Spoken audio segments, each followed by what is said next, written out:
माननीय नेता प्रतिपक्ष, उनका आज नया रूप देखने को मिला जो उनसे अपेक्षा नहीं की जाती है, क्योंकि हमेशा वो भावुक भी हैं, सच्चाई की बात करने की क्लेम करते आए हैं, पर आज उनके तमाम आरोपों को मैं अस्वीकार करता हूँ। जिस रूप में उन्होंने प्रयास किए, विश्वास मत पे बोलने को बहुत कुछ था आपके पास में। आप पूछ सकते थे कि 1.5 साल की परफॉर्मेंस गवर्नमेंट की, कोरोना के बारे में आपने जिस रूप में विस्तार से चर्चा की, उसका मुझे बहुत अफसोस भी है, क्योंकि पूरा देश, और पूरा देश नहीं बल्कि पूरी दुनिया के लोग तारीफ करते राजस्थान की।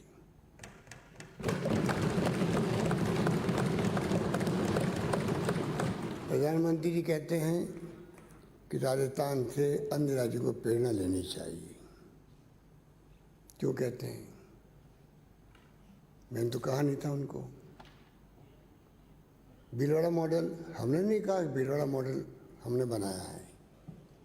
आपकी सरकार केंद्र में उनके स्वास्थ्य मंत्रालय ने कहा, और उसी के आधार पर हम लोगों ने काम किया। आपने बहुत कोशिश अभी की कि हमारे कुछ साथी, जो हमेशा राजनीतिक पार्टी में होता है, आपके वक्त में हुआ, वसुंधरा जी वक्त में भी हुआ, कोई नई बात नहीं। देश के अंदर हर पॉलिटिकल पार्टी में कई बार डिस्टेंशन होता है, पर जिस खूबसूरती के साथ में उसका समापन हुआ, उसका कोई धक्का, किसी सोच बदल गई कि क्या पता नहीं कल मैं जिंदा रहूँगा नहीं रहूँगा तो मेरे धन क्या काम आएगा।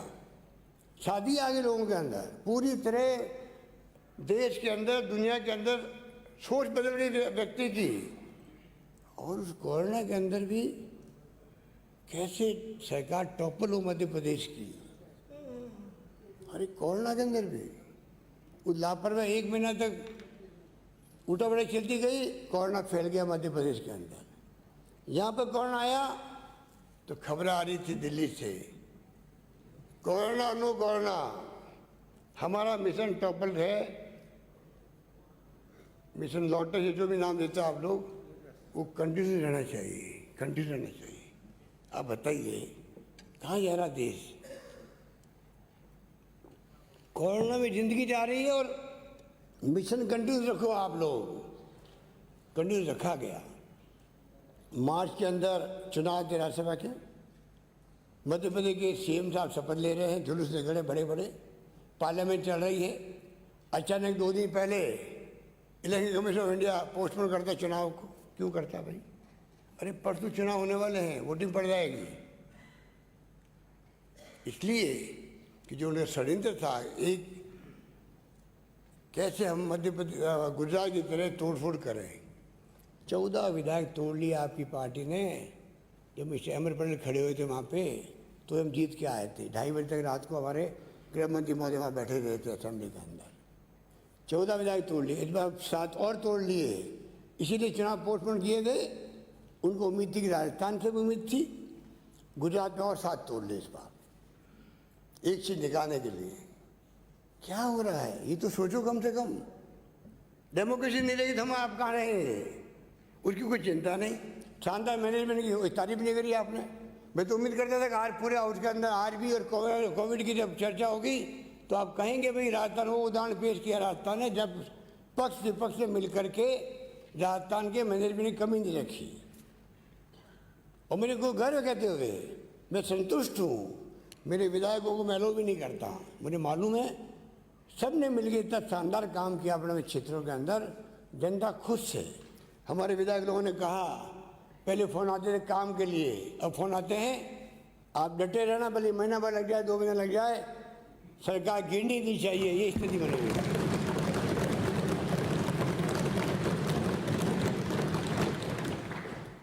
इसलिए ये जो बातें आपकी जा रही हैं, वो बातें मुझे बहुत ही तकलीफ दी है।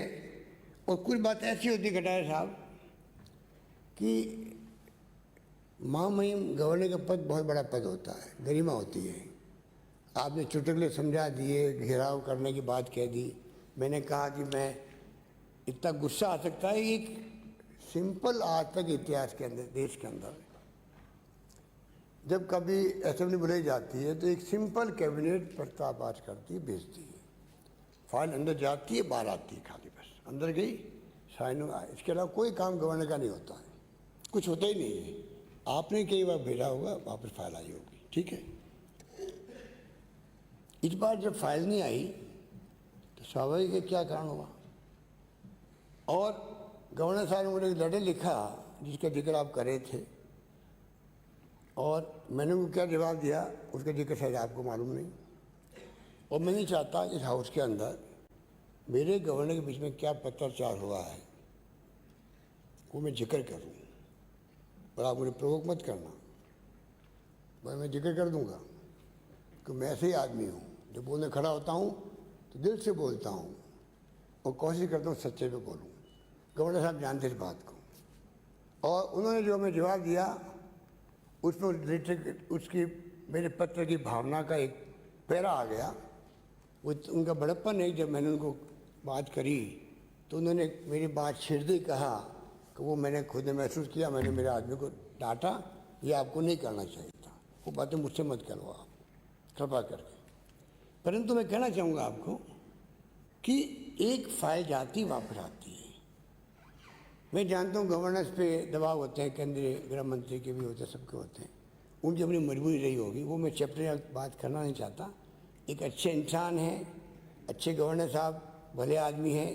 कोविड के अंदर उन्होंने लगातार सब एमएलए को फ़ोन किए, मंत्रियों को फ़ोन किए, पूछते रहे, बुलाते रहे। मुझे अच्छा लगा कि पहले गवर्नर आए हैं जो कि इतना इंटरेस्ट ले रहे हैं, तो मुझे उनसे कोई शिकायत नहीं रही। पर वो शिकायत वाजिब थी, तो मैंने कहा जनता में गुस्सा आ सकता है, खिलाफ कर सकता है, मेरी जिम्मेदारी नहीं होगी। ये मैंने नहीं कहा मेरी सरकार उनका बचाव नहीं करेगी, मैंने नहीं कहा है।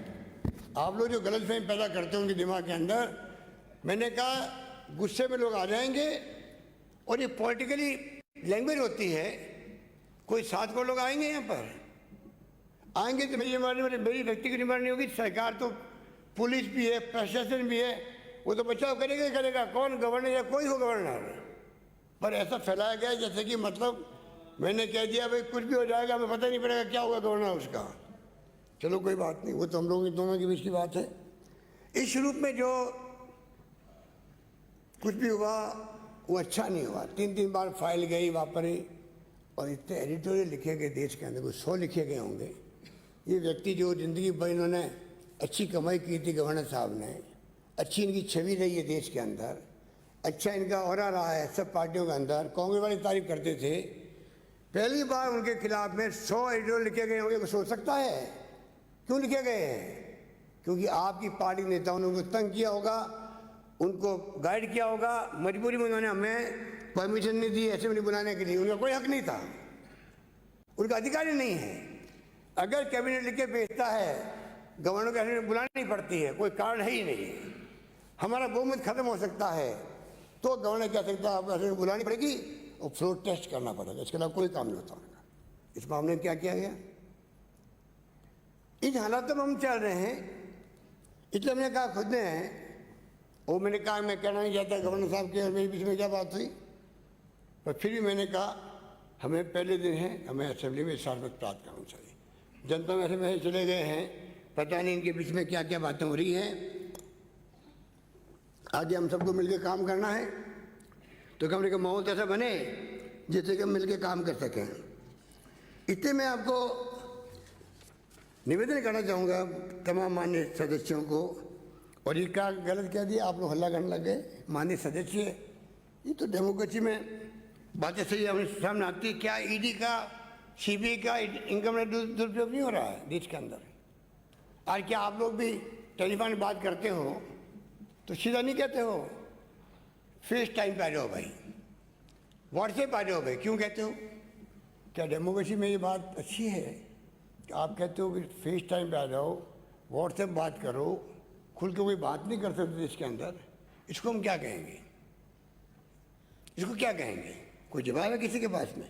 हो रहा है देश के अंदर, पूरी तरह से बर्बादी हुई है।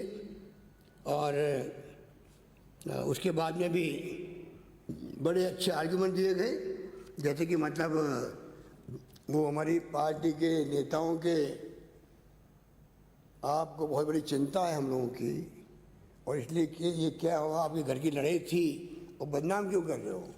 आपने अच्छा बचाव करने का प्रयास किया हाईकमांड का, आपका वो आपका फर्ज था, इसलिए मुझे एतराज़ नहीं है उसके अंदर। परंतु जिस रूप में लगता है कि नेता प्रतिपक्ष को भी गुमराह रखा गया होगा, उनको सारी बातें पता ही नहीं गई होगी कौन कौन षड्यंत्र में शामिल था। क्या एक केंद्रीय मंत्री का नाम नहीं आया उसमें ऑडियो टैप के अंदर?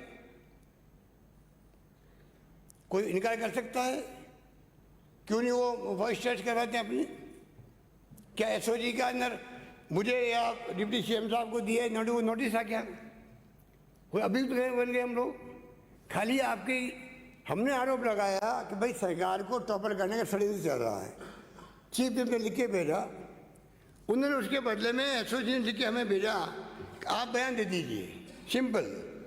160 सीआरपीसी के अंदर खाली गवाही के लिए कहा था, कोई आरोप नहीं लगाया कि भाई कोई मुलजिम है हम लोग या कोई क्या है क्या नहीं है।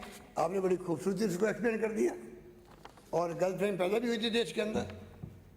खाली सीएम, डिप्टी सीएम अथवा अन्य किसी एमएलए को नोटिस मुलजिम के तौर पर नहीं भेजा गया, तथ्यों की जानकारी होने के लिए संभावित गवाह के तौर पर बयान, संभावित गवाह अगर आप कुछ कहना चाहते हो, बयान लिखने के लिए समय और स्थान पूछा गया खाली।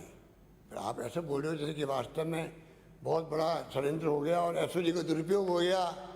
अरे हम जो आरोप लगाते हैं ईडी पर, सीबीआई पर, इनकम टैक्स पर, तो हम खुद ही दुरुपयोग करेंगे एसओजी का और एसीबी का।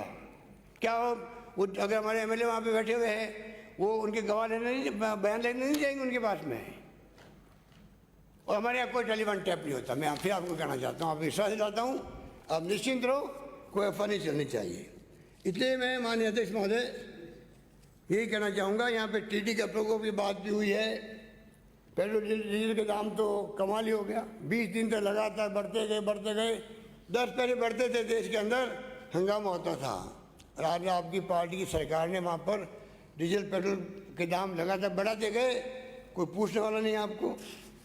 और किस प्रकार राजनीति का पतन, नैतिक पतन हो रहा है, सबको मालूम है। मैं क्या कहूँ, आप खुद समझते इन बातों को।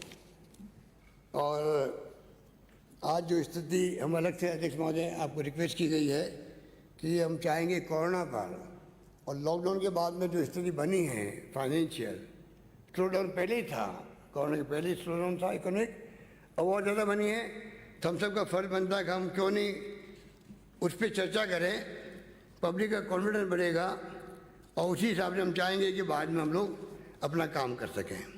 इसलिए मैं आपको रिक्वेस्ट करूंगा कि आप जब भी चाहें हाउस वहाँ पर बुला लीजिए। उस पर मैं चाहूँगा कि हमारे सब साथी, क्योंकि मैंने 21 घंटा वीडियो कॉन्फ्रेंस की थी, और मैं आभारी हूँ वसुंधरा जी का भी, वहाँ पे लखनऊ में थे तब भी जुड़ी वहाँ पर, आप खुद जुड़े थे उसके अंदर, आप भी जुड़े थे, सब लोग जुड़े, और आपके मेंबर पार्लियामेंट जुड़े थे, कई केंद्रीय मंत्री आए वापस चले गए टाइम के कारण से, पर सब ने पक्ष विपक्ष ने उस वक्त में 21 घंटा बैठ करके जो कुछ मुझे सलाह दी, मैंने प्रयास किया उन सलाहों के आधार पर मैं और क्या फैसले करूं। सबकी जानकारी में एक बेटे रघु शर्मा स्वास्थ्य मंत्री है, पूरी टीम बनी हुई डॉक्टरों की, रोज बैठ के हम लोग वीसी करते हैं कलेक्टरों के साथ में, सीएमएचओ के साथ में, कोई कमी नहीं रखी है, पूरा शानदार प्रबंधन है।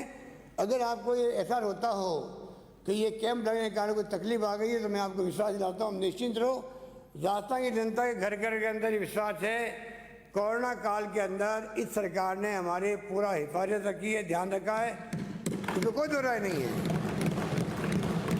और इसीलिए मृत्यु दर सबसे कम है राजस्थान के अंदर।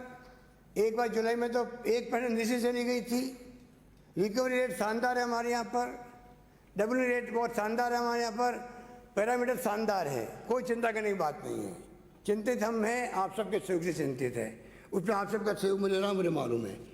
इसलिए मैं लंबी बात नहीं करता हुआ अध्यक्ष महोदय, क्योंकि आज आर्थिक तंगी, कोरोना, देश में कई हालात थे, चाइना का हालात अलग था, उस पर चर्चा तो हो नहीं। खाली आपने खड़े होकर के मुझे किस प्रकार से आपने बड़ी होशियारी से और वही गुलाब सिंह कटारिया जी के माध्यम से जो कुछ कहने का प्रयास किया गया, मैं समझता हूँ कि उसमें कोई मैं स्वीकार करने तैयार हूँ। आपकी बातों में कोई दम नहीं था।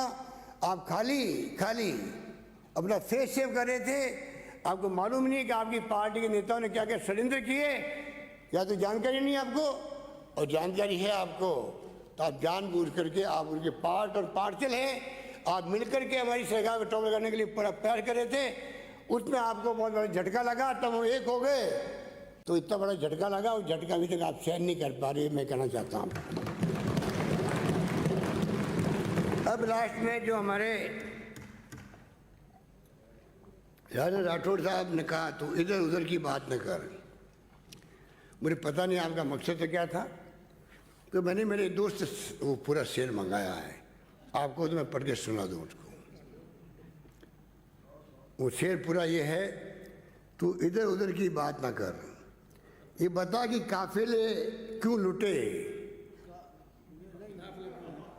काफिले क्यों लुटे, ये बता के कारवां लूटा तो एक मुझे राजजनों से गरज नहीं, मुझे राजजनों से गरज नहीं, जिन्हें लूट लिया उसे गरज नहीं, शिकायत नहीं। तेरी रहबरी का सवाल है, तेरी रहबरी का सवाल है। तू जो नेता बना फिरता है उसका सवाल है, तुम्हारा और हमारे माननीय आमिर जाने वाले सदस्य के, तुम दोनों का और एक केंद्रीय मंत्री का, तुम्हारी रहबरी का सवाल है कि कारवा क्यों लुटा। आप लोग नेतागिरी कर रहे थे सरकार गिराने के लिए, ये बताओ आप।